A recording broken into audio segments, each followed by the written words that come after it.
facial recognition a little bit more. Right. Yeah, girl. But I am super, super excited about this event. So can you let everybody know just one more time where the event is going to be located and what time they should come? This event is Saturday, starting at 8 p.m. Hold on one second. I don't know the address by heart. I'm sorry, y'all.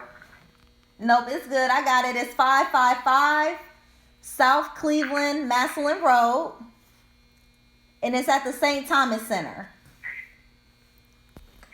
That is correct. And don't forget, I'm sorry, y'all. I'm not good with remembering addresses. No, you good. But there's prize giveaways, vacations, a Valentine's Day dinner for two that'll be given away by myself.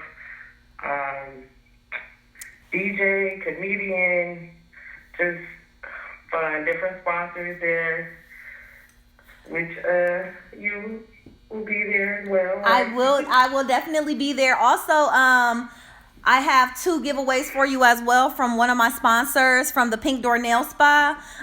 She has 2 giveaways as well that she's donating to the event for you. So I'll definitely make sure I get with you before the event to give you that. Okay, and let her know I said thank you for that. Okay, absolutely. And thank you. You know, we've been good friends. Everybody comes, y'all get y'all tickets. You can get in, you can buy tickets at the door, but we kind of want a head count. Right. Like I said, you can buy them at the door too. Girl, you know how black people are. Ain't nobody, I ain't gonna say ain't nobody, but you know people wait to the last minute and be trying to look for something to do, and then they're like, okay, let me go. So, y'all go ahead, get y'all's tickets. This is real worth it, y'all. Come out, and we're gonna have a good time. Y'all come out and kick it with me. I gotta find me a little mask, though. I need something cute. Yeah, I know that I forgot to say, there will be some masks there. Okay. So don't be discouraged if you don't have a mask. Everybody to get one, but... So that's what we're telling everybody. Don't be discouraged if you don't have a mask. Still come through. It will be some available. And y'all don't gotta get real fancy. I'm telling y'all, they got some cute ones at Dollar Tree now. Don't let that be an excuse not to show up. Right. Okay, and real quick, I do want you, do you have anybody you want to shout out tonight? Tonight, I got everybody calling in. If you want to shout out somebody who is a hard worker, you got anybody you want to shout out? I definitely want to shout out my mom, who is the official sponsor. She's been a nurse for as long as I can remember.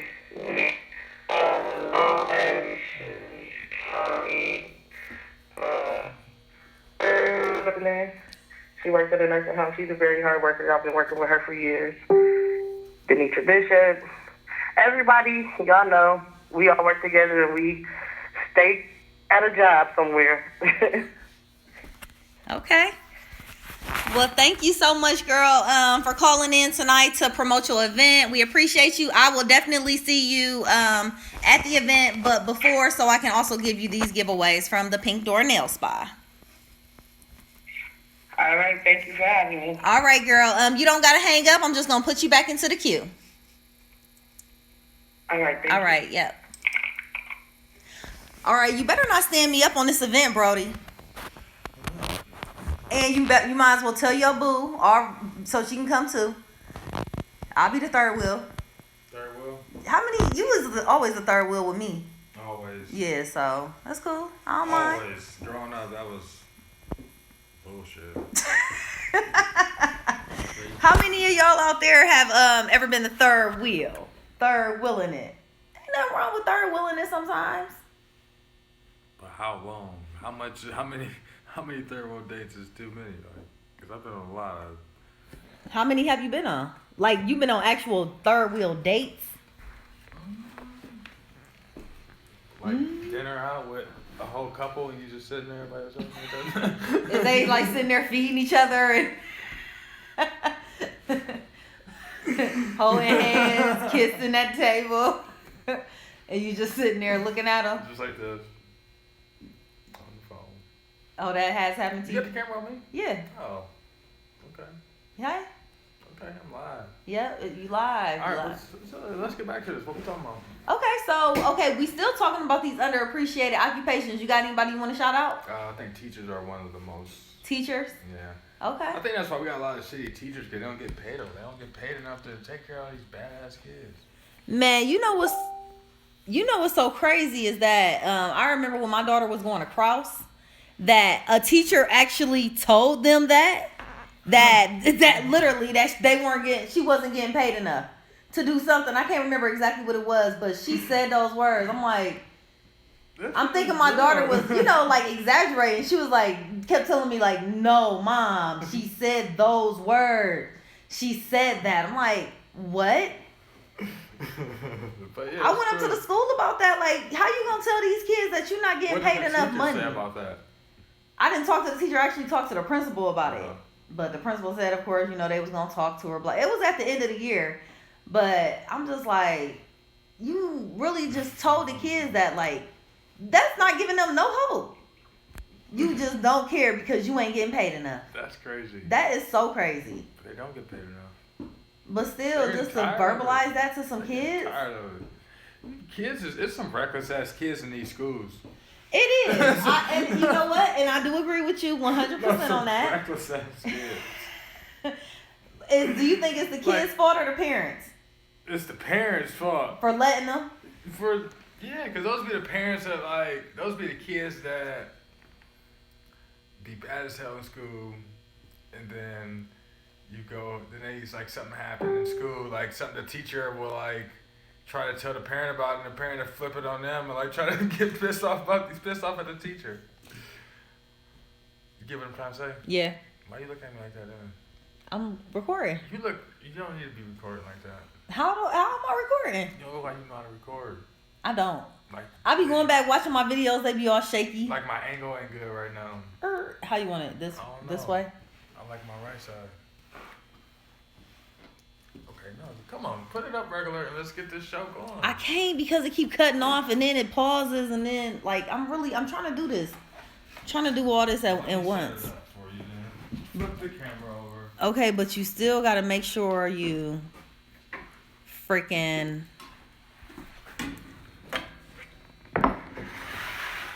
I'm saying that's not the problem. What's the problem? Because it keep going out. Why? If it's no activity touching my phone, it's going out. You gotta keep touching your phone? Yeah, like every couple seconds, every couple minutes or something.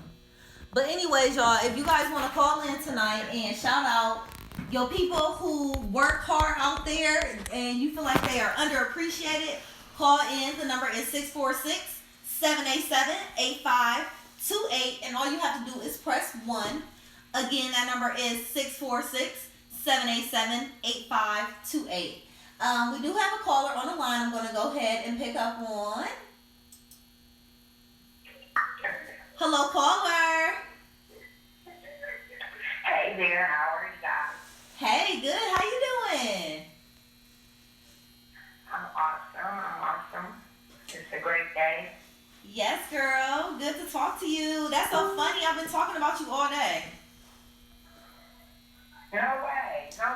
Yes, wait, because my girl in Columbus actually is trying to do a show. She wants to start a show on Wednesdays, ironically, and I told her that she needs to connect with you to see if you could be of any assistance to her. Oh, I can. I know, and she's I can. and it's a community awareness show. It's right up your alley. Oh, that sounds perfect. Yep. So that's so crazy. Like I said, I've literally been talking about you all day. So thank you so much for tuning in, girl. So what do you feel is the most underappreciated occupation out there? I feel like there's many. One, I know I'm a teacher, so I want to talk about that.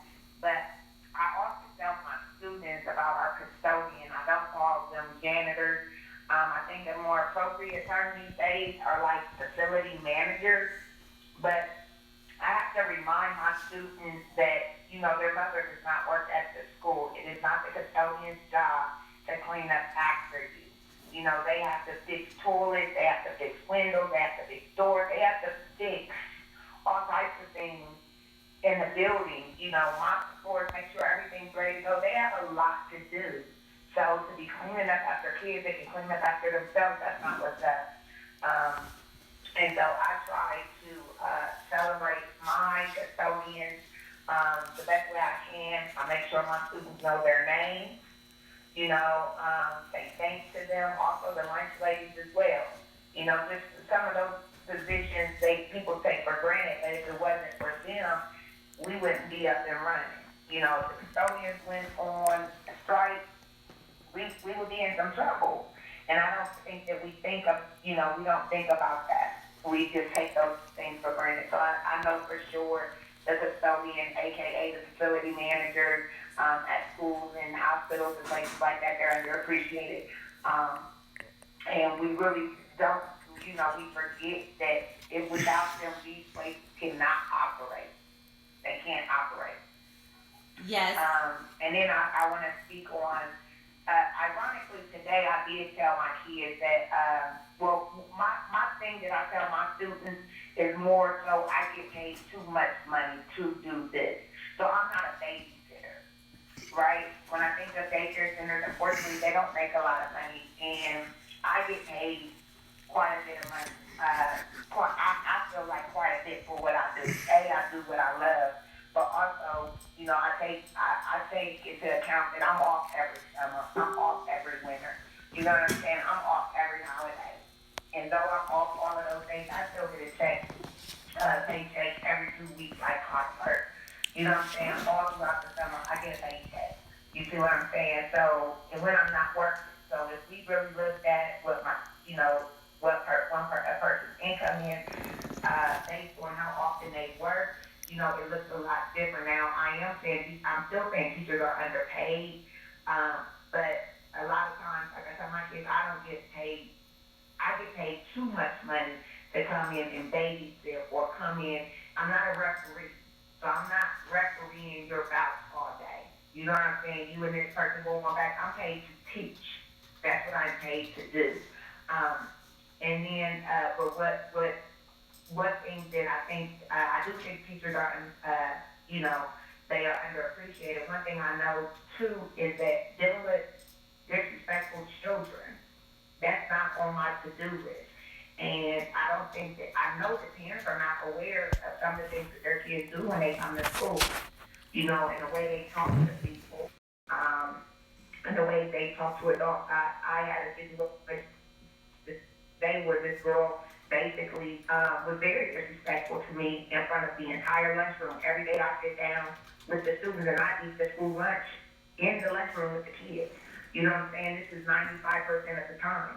And this girl in the lunchroom, amongst every kid in the 7th grade, she just basically called me out. Now, I look like I'm from the hood. You know what I'm saying? I look like I ain't scared. So I don't understand, she was doing a lot of climbing for kids, but I had to just pull her to the side and let her know, that's not on my to-do list. I ain't got you to do. I don't speak to kids disrespectfully. Don't speak to me. And that's what we deal with on an everyday basis. A couple of weeks ago, I asked the kids to line up. I had to sell for class break, and I swear my only instructions to him was line up, and his response was, I don't give a fuck. And those weren't the only explicit words he said within the 52-minute period. You know what I'm saying? He cussed me from top to bottom, and I didn't even know this kid.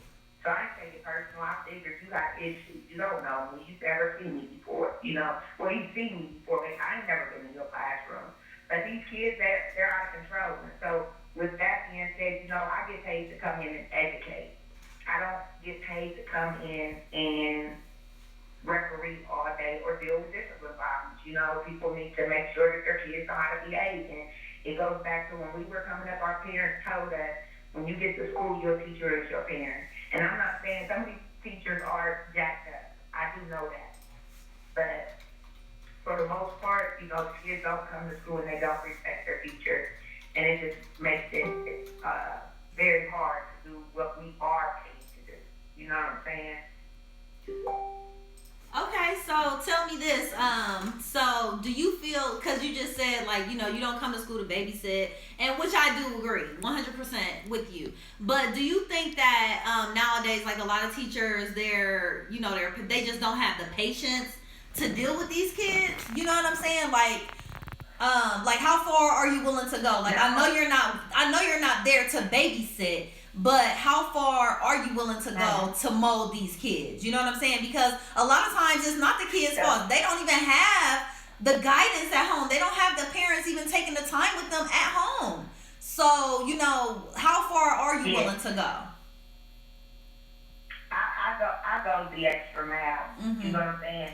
Not only are the teachers are not patient, but a lot of the teachers, when I go into these inner city schools, and 98% of your kids are African American, and 98% of your teachers are European American, and they're driving from the suburbs. Because, you know, when you teach in inner city schools, they forgive so much of your loans. You can't get that if you work in the suburbs. So a lot of these teachers who are European Americans actually come to the inner city because they want their school loans forgiven. So not only do they not have the patience, they don't have the experience, they don't have the empathy to deal with people who they know that where they can't relate or they can't really put themselves in their shoes, you know. And so, like I mentioned, I don't babysit. Babysit, when I say that, that means that I know that I'm there to do a job. You know what I'm saying? Sitting, giving my kids dittos, not engaging them, not growing them. That would be me coming to work and getting a check that I don't deserve. You know what I'm saying? And some people do that. Now, like I mentioned, Britt, I eat lunch with my kids every day. I just came from a soccer game. Our soccer team actually won the city finals, so we're the champions in soccer. I was out there cheering, you know what I'm saying, getting it crunked. Our kids didn't even have any parents show up. It was only teachers that were there. Wow. You know what I'm saying? So that's when you're going the extra mile. And that's literally the other team, Britt, they were from like the outskirts. It was a Columbus City school, but it was from the outskirts. They had over 100 people, 200 people there. Literally for my kids cheering them on, not including the coach, there were 13 people. And 8 of us were teachers. You know what I'm saying? 8 of us are teachers. And so doing that, I do, you know, my school does so much. We deliver food, baskets, all kinds of things. Tutoring, I'm always, I help with our morning news every day that we put on, that is like, that we do a little live broadcast every day. I make sure that I build relationships with my students outside the classroom. You know, and that's why they perform, and even the kids I don't have in class, you know, I have a better, like, eating lunch with them and seeing them and all the stuff that I do, I have a better relationship with them. You know, like right now, I work only with, all my kids come from different countries, they're refugees. And so I teach English as a second language. But I make sure that even my mainstream kids, I go into their classroom, you know, they know me as the rapping teacher, you know, minor misdemeanor, you know what I'm saying? I go into their classes, share my raps with them, do all kinds of little stuff with them, just to build bonds with them, to get them some hope. But again, some of these people come into these schools and they are conditioned to believe that our kids can't do certain stuff, that they can't rise to the occasion, so they don't even try.